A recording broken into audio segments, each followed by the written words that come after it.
ನಮ್ಮ ಜೊತೆಗಿರ್ತಾನೆ, ನಮ್ಮ ಜೊತೆಗಾರನಾಗಿ, ನಮ್ಮ ಸಹಾಯಕನಾಗಿ, ರಕ್ಷಕನಾಗಿ, ಒಡೆಯನಾಗಿ ನಮ್ಮೊಂದಿಗಿರುವಾತನು ನಮ್ಮ ದೇವರು.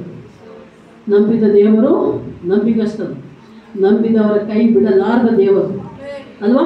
ಇಲ್ಲಿ ನಾವು ಎಷ್ಟು ಜನ ಇಲ್ಲಿ ಬಂದು ಸೇರಿದ್ದೀವಿ ಅಂದರೆ ಒಂದಲ್ಲ ಒಂದು ರೀತಿಯಲ್ಲಿ ನಮ್ಮ ಕುಟುಂಬಗಳಲ್ಲಿ, ನಮ್ಮ ಜೀವನದಲ್ಲಿ ದೇವರು ಎಷ್ಟೋ ಅದ್ಭುತ ಕಾರ್ಯಗಳು ಮಾಡಿದ್ದಾರೆ. ಅದಕ್ಕಾಗಿ ನಾವಿಂದು ದೇವರ ಸನ್ನಿಧಿಯಲ್ಲಿದ್ದೇವೆ. ನನಗೆ 2 ಕಾಲು ಮೊಣಕಾಲು ಆಪರೇಷನ್ ಆಗಿದೆ. ಮಂಡಿ ತುಂಬ ಹೊತ್ತು ಕೂಡೋದಕ್ಕಾಗಲಿ ನಿಲ್ಲೋದಕ್ಕಾಗಲಿ ಆಗಲ್ಲ. ತುಂಬ ನೋವಾಗ್ತದೆ, ತ್ರಾಸಾಗ್ತದೆ. ಆದರೆ ದೇವರು ನಮ್ಮನ್ನು ಹಾಗೇ ನಡೆಸ್ತಾ ಇದ್ದಾರೆ. ನಮ್ಮ ಅಯ್ಯವ್ರಿಗೆ 76 ವರ್ಷ, ನನಗೆ 67 ವರ್ಷ. ಆದರೂ ದೇವರು ನಮಗೆ ಅನಾರೋಗ್ಯದಲ್ಲಿ ಆರೋಗ್ಯ ಕೊಡ್ತಾ ಇದ್ದಾನೆ, ಬಲಹೀನತೆಯಲ್ಲಿ ಬಲ ಕೊಡ್ತಾ ಇದ್ದಾನೆ.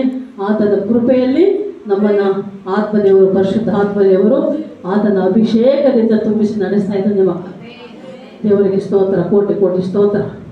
Hallelujah, hallelujah, hallelujah. ಅದಕ್ಕೆ ನಾವು ಹೇಗಿರಬೇಕಂತೆ, ದೇವರಿಗೆ ಇಷ್ಟವಾದವರಾಗಿರಬೇಕು, ಮೆಚ್ಚುಗೆಯಾಗುವರಾಗಿ, ದೇವರಿಗೆ ಉತ್ತಮರಾಗಿ ಕಾಣಬೇಕು. ನಾವು ದೇವರ ದೃಷ್ಟಿಯಲ್ಲಿ ದೇವರಿಗೆ ಮೆಚ್ಚುಗೆಯಾಗಿರಬೇಕಂದ್ರೆ ಇಹಲೋಕದ ಏನು ನಡವಳಿಕೆಯನ್ನು ಅನುಸರಿಸದೆ ಈ ಲೋಕದ ರೀತಿ ನೀತಿಗಳಿಗೆ ಬಲಿಯಾಗಬೇಡ್ರಿ. ನಾವೆಷ್ಟೋ ಜನರನ್ನು ನೋಡ್ತೇವೆ, ಕ್ರೈಸ್ತರು ಅಂತ ಹಂಚ್ಕೊಳ್ತಾರೆ. ದೇವರ ವಾಕ್ಯ ಕೇಳಿ ದೀಕ್ಷಾ ಸ್ನಾನ ಹೊಂದಿ ದೇವರ ಮಕ್ಕಳಾಗಿದ್ದವರು ಕೂಡ ಕೆಲವೊಮ್ಮೆ ಲೋಕದ ರೀತಿ ನೀತಿಗಳಿಗೆ ಬಿದ್ದು ಹೋಗ್ತಾ ಇರ್ತಾರೆ ಅಲ್ವಾ. ಏನಾದರೂ ಒಳ್ಳೇದು ಮಾಡಬೇಕಂತ ಪಂಚಾಂಗ ನೋಡ್ತಾರೆ, ದಿನ ನೋಡ್ತಾರೆ, ಅಮಾವಾಸ್ಯೆ, ಹುಣ್ಣಿಮೆ, ಆ ದಿನ ಈ ದಿನ ಅಂತ ಹೇಳಿ ಕೇಳಿ ಮಾಡುವವರು ಕ್ರೈಸ್ತರು. ಅದು ಇಹಲೋಕದ ನಡವಳಿಕೆ, ಪಾಪ, ಪಾಪಕ್ಕೆ ಸಂಬಳ ಮರಣ ಮಕ್ಕಳೇ. ಆದರೆ ದೇವರ ವಾಕ್ಯ ಹೇಳ್ತಾ ಇದೆ, ನಮ್ಮ ನಿರೀಕ್ಷೆ ಏನಾಗಿರಬೇಕು? ಪರಲೋಕದ ನಿರೀಕ್ಷೆ, ನಿತ್ಯ ಜೀವದ ನಿರೀಕ್ಷೆ. ನಿತ್ಯ ಜೀವ ಅಂದರೆ ನಾವು ಯಾವಾಗಲೂ ದೇವರ ಮಕ್ಕಳಾಗಿ, ಸೇವಕರಾಗಿ, ವಾಕ್ಯವನ್ನು ಹೇಳುವುದು ಕೇಳುವುದಷ್ಟೇ ಅಲ್ಲ, ವಾಕ್ಯದ ಪ್ರಕಾರ ನಡೆದುಕೊಳ್ಳುವವರಾಗಿ, ಈ ದೇವರ ವಾಕ್ಯವನ್ನು ಅನುಸರಿಸುವವರಾಗಿದ್ದರೆ ಮಾತ್ರ ನಿತ್ಯ ಜೀವ ಹೊಂದಿಕೊಳ್ತೇವೆ. ನಿತ್ಯ ಜೀವ ಹೊಂದಿಕೊಳ್ಳಬೇಕಂದ್ರೆ ನೀವು ಕ್ರಿಸ್ತನ ಸ್ವಭಾವವನ್ನು ಹೊಂದಿರಬೇಕು. ಒಬ್ಬ ಕ್ರೈಸ್ತನು ಅಂದರೆ ಕ್ರಿಸ್ತನನ್ನು ಹಿಂಬಾಲಿಸುವವನು. ಹಲ್ಲೆಲೂಯಾ. ಯೇಸು ಸ್ವಾಮಿ ಹೇಗಿದ್ದರೂ ಅವರಿದ್ದ ಸಮಯದಲ್ಲಿ ಅವರು ಏನು ಮಾಡಿದರು? ಪ್ರತಿದಿನ ಪ್ರಾರ್ಥನೆ ಮಾಡ್ತಾ ಇದ್ರು. ಹೌದಾ? 4 ಸುವಾರ್ತೆಗಳು ಓದ್ರಿ, ಮನೆಗೆ ಹೋಗಿ ಮಕ್ಕಳ ಬೈಬಲು ಯಾವಾಗಲೂ ಏಸಪ್ಪ ಪ್ರಾರ್ಥನೆ ಮಾಡ್ತಾ ಇದ್ರು.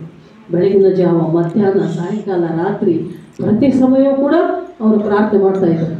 ನೀವು ಕೂಡ ಏಸಪ್ಪನಂತೆ ಪ್ರಾರ್ಥನಾ ಪರರಾಗಿರಿ. ಯೇಸು ಸ್ವಾಮಿ ಮತ್ತೇನು ಮಾಡಿದರು?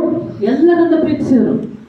ಯಾವುದೇ ಜಾತಿ, ಮತ, ಧರ್ಮ, ಭಾಷೆ, ಬಡವರು, ಶ್ರೀಮಂತರು, ಕೆಳಜಾತಿ, ಮೇಲ್ಜಾತಿ, ಯಾವ ಭೇದ ಭಾವ ಇಲ್ಲದಂತೆ ಪ್ರತಿಯೊಬ್ಬ ಕ್ರೈಸ್ತನು ಒಬ್ಬರನ್ನೊಬ್ಬರು ನಾವು ಪ್ರೀತಿಸುವವರಾಗಿರಬೇಕು. ಕ್ರಿಸ್ತನ ಪ್ರೀತಿಯನ್ನು ನಾವು ಹೊಂದಿದ್ದರೆ, ಕ್ರಿಸ್ತನ ಪ್ರೀತಿಯನ್ನು ನಾವು ಇತರರಿಗೆ ತೋರಿಸಿದರೆ ಆಗ ಅವರು ಕ್ರಿಸ್ತನಲ್ಲಿಗೆ ಬರುತ್ತಾರೆ. ನೋಡಿ, ಬಿಹಾರಲ್ಲಿ ನಾವು ಸೇವೆ ಮಾಡಿದ್ದು ಕುಷ್ಠರೋಗಿಗಳ ಮಧ್ಯೆ, ಭಿಕ್ಷುಕರ ಮಧ್ಯೆ, ಲೆಪ್ರಸಿ ಕಾಲನಿ, ಬೆಗರ್ಸ್ ಕಾಲನಿ ಅಂತಿದೆ. ಅಲ್ಲಿ ಹೋಗಿ ನಾವು ಸುವಾರ್ತೆ ಸಾರಿದ್ದೇವೆ. ಅವರನ್ನು ನಾವು ಪ್ರೀತಿಸಿದ್ದೇವೆ. ಯಾಕೆಂದರೆ ಕ್ರಿಸ್ತನು ಪ್ರೀತಿಸಿದ ಎಲ್ಲರನ್ನು. ನಾವು ಅವರನ್ನು ಪ್ರೀತಿಸಿ ಹೋಗಿ ಅವರ ಮಧ್ಯೆ ಸುವಾರ್ತೆ ಸಾರಿ ಅವರನ್ನು ಶೇಕ್ ಹ್ಯಾಂಡ್ ಮಾಡಿ ಅವರನ್ನು ಅಪ್ಪಿಕೊಂಡು ಪ್ರಾರ್ಥನೆ ಮಾಡಿದಾಗ ಎಷ್ಟೋ ಜನ ಕುಷ್ಠರೋಗಿಗಳು, ಭಿಕ್ಷಕರು ಯೇಸುವನ್ನು ನಂಬಿದರು, ದೀಕ್ಷಾ ಸ್ನಾನ ಹೊಂದಿದರು. ಈಗ ಅವರು ಬೇಡಿಕೊಂಡು ತಿನ್ನಲಾರದೆ ದುಡ್ಕೊಂಡು ತಿನ್ನೋ ಹಾಗಾಗಿದ್ದಾರಪ್ಪ. ದೇವರ ವಾಕ್ಯ ಮನುಷ್ಯನ ಮನಸ್ಸನ್ನು ಮಾನಸಾಂತರಗೊಳಿಸಬೇಕು. ಯೇಸುವನ್ನು ನಂಬಿದರೆ ಆಗೋದೇನು? ಮಾನಸಾಂತರ. ನಿಮ್ಮ ಜೀವನದ ನೀತಿ ಬದಲಾಗ್ತದೆ. ಎಷ್ಟೋ ಹುಡುಗರು ಕುಡಿಯುವುದನ್ನು ಬಿಟ್ಟು ಒಳ್ಳೆಯವರಾಗ್ತಾರೆ.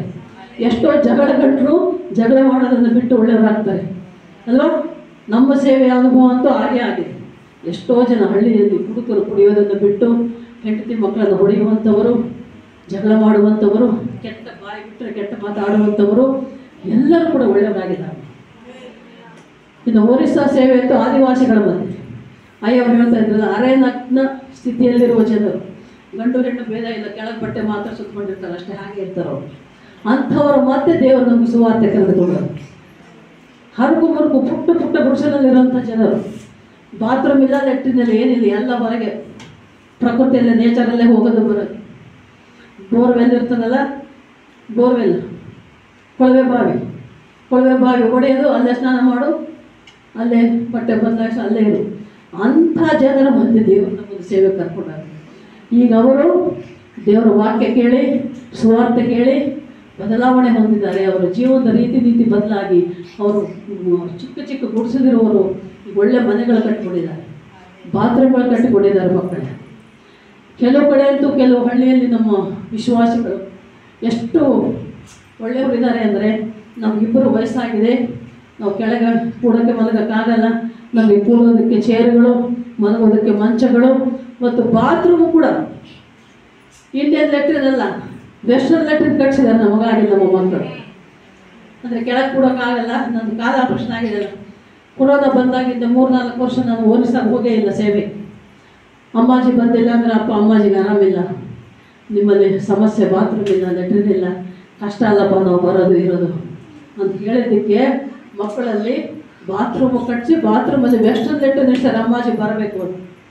ನಾನು ಹೋದ ವರ್ಷ ಹೋಗಿ ಬಂದೆ.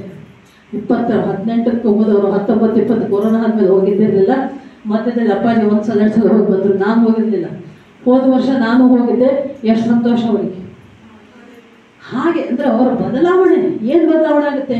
ಮನಸ್ಸು ಬದಲಾಗುತ್ತೆ, ನಡೆನುಡಿ ಬದಲಾಗುತ್ತೆ, ಅವರ ಜೀವನದ ನೀತಿ ಬದಲಾಗುತ್ತೆ, ಅವರ ಉಡುಗೆ ತೊಡುಗೆ ಬದಲಾಗುತ್ತೆ. ಮಕ್ಕಳೇ ಮಾನಸಾಂತರ ಹೊಂದಿಕೊಳ್ತಾರೆ, ಪಶ್ಚಾತ್ತಾಪ ಪಡ್ತಾರೆ. ಪಾಪ ಮಾಡುವರು ಸಾಮಾನ್ಯವಾಗಿ ಆದಿವಾಸಿ ಜನಾಂಗಗಳಲ್ಲಿ ಹೆಚ್ಚು ಪಾಪಗಳೇ ಇರ್ತವೆ.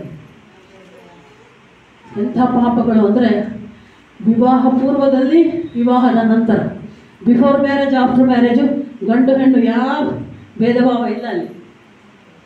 ಗಂಡ ಹೆಂಡತಿ ಅನ್ನೋ ಪಾವಿತ್ರತೆಗೆ ಇರೋದಿಲ್ಲ ಹೆಚ್ಚಾಗಿ.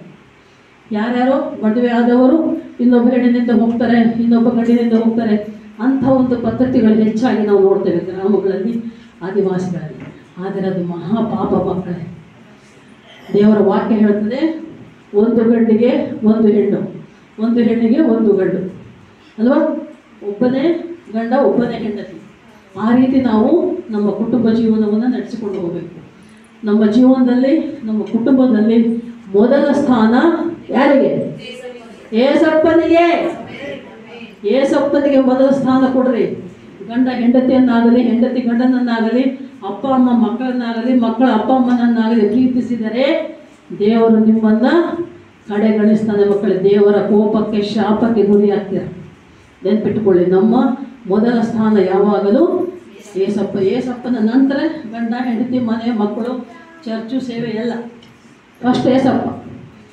ಯಾಕೆ? ಮತ್ತಾಯ ಸುವಾರ್ತೆ 6:33 ವಾಕ್ಯ ಹೇಳುತ್ತಲ್ಲ, ಏನು ಹೇಳುತ್ತೆ? ಮೊದಲು ನೀವು ದೇವರ ರಾಜ್ಯಕ್ಕಾಗಿ, ನೀತಿಗಾಗಿ ತವಕ ಪಡಿರಿ, ಆಗ ನಿಮಗೆ ಏನು ಬೇಕೋ ಎಲ್ಲವೂ ಸಿಗುತ್ತದೆ. ಆದರೆ ಈ ದಿನಗಳಲ್ಲಿ ಏನು ಮಾಡ್ತಾ ಇದ್ದಾರೆ ವಿಶ್ವಾಸಿಗಳು, ಪಾಸ್ಟರ್ಗಳು ಎಲ್ಲರೂ ಆ ಎಲ್ಲ ಲೋಕದ ರೀತಿಯ ವಸ್ತುಗಳಿಗಾಗಿ, ಲೋಕದ ಆಸೆಗೆ, ಹಣದ ಆಸೆಗೆ, ಶರೀರದ ಆಸೆಗೆ ಬಿಟ್ಟು ಹೋಗ್ತಾ ಇದ್ದಾರೆ. ಆದರೆ ದೇವರ ರಾಜ್ಯಕ್ಕಾಗಿ, ನೀತಿಗಾಗಿ ತವಕ ಪಡುವವರು ಬಹಳ ಕಡಿಮೆ ಜನ ಇದ್ದಾರೆ. ಸಾವಿರಾರು ಲಕ್ಷಗಟ್ಟಲೆ ಇದ್ದಾರೆ ಪಾಸ್ಟರ್ಗಳು, ಪಾಸ್ಟರ್ಮನವರು. ಆದರೆ ದೇವರಿಗಾಗಿ, ದೇವರ ರಾಜ್ಯಕ್ಕಾಗಿ, ನೀತಿಗಾಗಿ ತವಕಪಟ್ಟು ಜೀವಿಸುವವರು ಕೆಲವರೇ. ಪರಲೋಕ ರಾಜ್ಯ ಅವರದೇ. ತಿಳ್ಕೊಂಡ್ಬಿಡ್ರಿ. ದೇವರ ವಾಕ್ಯ ಹೇಳ್ತದೆ, ನನ್ನ ನಡೆಯಿಂದಾಗಲಿ, ನನ್ನ ನುಡಿಯಿಂದಾಗಲಿ, ನಿನ್ನ ನಾಮ ಒಂದೇ ಮಹಿಮೆ ಹೊಂದಲಿ, ನನ್ನ ಸರ್ವಾಂಗಗಳು ನಿನ್ನ ಸ್ತುತಿ ಮಾಡಲಿ. ಅಂದರೆ ನಮ್ಮ ನಡೆಯಿಂದಲೂ ನುಡಿಯಿಂದಲೂ ನಾವು ಹೇಗಿರಬೇಕು? ದೇವರಿಗೆ ಮಹಿಮೆಕರವಾಗಿ ಜೀವಿಸಬೇಕು, ದೇವರಿಗೆ ಮೆಚ್ಚುಗೆಯಾಗಿ ಜೀವಿಸಬೇಕು. ಆಗಲೇ ನಿನಗೇನು ಬೇಕು ಎಲ್ಲವನ್ನು ಕೊಡ್ತಾನೆ ದೇವರು ಅಲ್ವಾ? ಅಬ್ರಹಾಮನ ಮಗನನ್ನು ಬಲಿ ಕೊಡೋಕೆ ಹೋದಾಗ ಪುಟ್ಟ ಮಗು ಬಲಿ ಎಲ್ಲಿ ಅಂತ ಕೇಳ್ತಾನೆ. ಎಲ್ಲ ದೇವ್ರು ನೋಡ್ಕೊತಾನೆ, ಬಾರಪ್ಪ ಅಂತ ಅಬ್ರಹಾಮ ಹೇಳಿ ಕರ್ಕೊಂಡು ಹೋಗ್ತಾನಲ್ಲ. ಅಲ್ಲೇನು ಮಾಡಿದ ದೇವರು? ಬೆಟ್ಟದಲ್ಲಿ ಮಗುವನ್ನು ಬಲಿ ಕೊಡೋಕ್ಕೆ ಹೋದಾಗ ಅಲ್ಲಿ ಅಬ್ರಹಾಮನ ಏನು ಬೇಕೋ ಬೇಕಾದ ಸಮಯಕ್ಕೆ ಬೇಕಾದಷ್ಟನ್ನು ಆತನು ಒದಗಿಸಿಕೊಟ್ಟನು. ಅಲ್ಲಿ ಬಲಿ ಕೊಡೋದಕ್ಕೆ ಏನು ಬೇಕಾಗಿತ್ತು? ಒಂದು ಕುರಿ ಮರಿ ಬೇಕಾಗಿತ್ತು ಅಲ್ವಾ? ಅದನ್ನು ಯೆಹೋವ ದೇವರು ಒದಗಿಸಿಕೊಟ್ಟ. ಅದ ಮೇಲೆ ನಮ್ಮ ದೇವರು ಯೆಹೋವ ಈರೇ ದೇವರು ನಮಗೆ ಬೇಕಾದದ್ದನ್ನು ಬೇಕಾದ ಸಮಯದಲ್ಲಿ ಬೇಕಾದಷ್ಟನ್ನು ಆತನು ಒದಗಿಸಿಕೊಡುತ್ತಾನೆ. ನಮಗೆ ಯಾವ ಕೊರತೆ ಇಲ್ಲ ಮಗಳು, ಇರೋದಿಲ್ಲ. ಈಗ ರಾಜಪಾಕ್ಷ ಅವರು ಎಷ್ಟು ಪ್ರಯಾಸ ಪಟ್ಟಿರಬೇಕು, ಎಷ್ಟು ಪ್ರಾರ್ಥನೆ ಮಾಡಿರಬೇಕು ಇಂಥ ಒಂದು ಸ್ಥಳದಲ್ಲಿ ಇಂಥ ಒಂದು ಮಂದಿರ ಕಟ್ಟಬೇಕಾದ್ರೆ. ಅವ್ರಿಗೆ ಏನು ಬೇಕು ಎಲ್ಲ ಅವರು ಉಪವಾಸ ಇದ್ದು ಮೊಣಕಾಲೂರಿ ಪ್ರಾರ್ಥನೆ ಮಾಡಿ ಕೇಳಿದ್ದಾರೆ. ಅದಕ್ಕೆ ದೇವರು ಅವರಿಗೆ ಅವರ ಕುಟುಂಬಕ್ಕೆ ಬೇಕಾದದ್ದೆಲ್ಲವನ್ನು, ಅವರಿಗೆ ಸೇವೆಗೆ ಬೇಕಾದಂಥ ಸುಂದರವಾದ ಮಂದಿರವನ್ನು ಕೂಡ ದೇವರು ಒದಗಿಸಿಕೊಟ್ಟಿದ್ದಾರೆ. ಮತ್ತು ನಿನಗೆ ಕೊಡಲ್ವಾ? ನಮಗೆ ಕೂಡ ನಮ್ಗೆ ಬೇಕಾದದ್ದೆಲ್ಲ ಕೊಟ್ಟುಬಿಟ್ಟ ನಮ್ಮ ದೇವರು. ಇನ್ನೇನು ಉಳಿದಿಲ್ಲ, ನಾವು ಹೋಗೋದು ಒಂದೇ ಉಳಿದಿರೋದು, ಪರಲೋಕಕ್ಕೆ ಹೋಗೋದು ಒಂದೇ. ನಾವು ಯಾವ ರೆಡಿ? ಸಾಯೋಕ್ಕೂ ರೆಡಿ, ಬದುಕೋಕ್ಕೂ ರೆಡಿ. ನಾವು ನಮ್ಮ ಪ್ರಾಣಾತ್ಮ ಶರೀರವನ್ನು ಯೇಸಪ್ಪನಿಗೆ ಒಪ್ಪಿಸಿಕೊಟ್ಟಿದ್ದೇವೆ. ನಾವು ಬದುಕಿದರೂ ಸತ್ತರೂ ಆತನಿಗಾಗಿ. ಹಲ್ಲೆಲೂಯಾ. ಎಲ್ಲೆಲ್ಲೋ ಪ್ರಯಾಣ ಮಾಡ್ತಿರ್ತೇವೆ, ಎಲ್ಲಿ ಹೋದರೆ ಎಲ್ಲಿ ಯಾವಾಗ ಪ್ರಾಣ ಎಲ್ಲಿ ಹೋಗುತ್ತೋ ಗೊತ್ತಿಲ್ಲ. ಎಲ್ಲಾದರೂ ಹೋಗಲಿ, ನಾವಿರೋದು ಎಲ್ಲಿ? ದೇವರ ಸನ್ನಿಧಿಯಲ್ಲಿ. ಯಾಕೆಂದರೆ ನಿತ್ಯ ಜೀವ ನಮ್ಮ ನಿರೀಕ್ಷೆ, ಅದು ಗ್ಯಾರಂಟಿ. ನಿತ್ಯ ಜೀವ ಅಂದರೆ ಏನು ಅಂತ ಒಂದು ಮಾತು ಹೇಳಿ ನಾನು ಮುಗಿಸ್ತೇನೆ. ನಿತ್ಯ ಜೀವ ಅಂದರೆ ಕ್ರೈಸ್ತರು ನಿತ್ಯ ಜೀವ ಹೊಂದಿಕೊಳ್ತಾರೆ. ನಿತ್ಯ ಜೀವದ ನಿರೀಕ್ಷೆಯಲ್ಲೇ ನಾವು ಬದುಕಬೇಕು. ಆದರೆ ನಿತ್ಯ ಜೀವ ಅಂದರೆ ಆ ಪದವನ್ನು ನಾವು ಅರ್ಥ ನೋಡಿ, ನಿತ್ಯ ಅಂದರೆ ಯಾವಾಗಲೂ ಅಲ್ವಾ? ಜೀವ ಅಂದರೆ ಸಜೀವವಾಗಿರೋದು, ಬದುಕಿರೋದು. ಕ್ರೈಸ್ತರಲ್ಲಿ ಸಾವಿಲ್ಲ ಮಕ್ಕಳೇ. ಯಾಕೆ ಅಂದರೆ, ಒಂದು ನಾವೀಗ ಇದ್ದೇವೆ ಅಂದರೆ, ಈಗ ನಮ್ಮ ಮಧ್ಯದಲ್ಲಿ ಈ ಮಂದಿರದಲ್ಲಿ ಪರಿಶುದ್ಧಾತ್ಮ ದೇವರು, ನಮ್ಮ ಕಣ್ಣಿಗೆ ಕಾಣದ ದೇವರು ನಮ್ಮ ಮಧ್ಯದಲ್ಲಿ ನಮ್ಮ ಜೊತೆ ನಮ್ಮ ಸಂಗಡ ಇದ್ದಾನೆ, ಇರುತ್ತಾನೆ. ಹಲ್ಲೆಲೂಯಾ. ನಂಬ್ತಿರಲ್ವಾ? ನಂಬಿಕೆ ಇದೆ ಅಲ್ವಾ? ನಮ್ಮ ಮಧ್ಯದಲ್ಲಿ ಯಾರಿದ್ದಾರೆ? ನಮ್ಮನ್ನು ಕಾಯುವ ಕಾಪಾಡುವ ದೇವರಾದ ಪರಿಶುದ್ಧಾತ್ಮ ದೇವರು. ಅಂದರೆ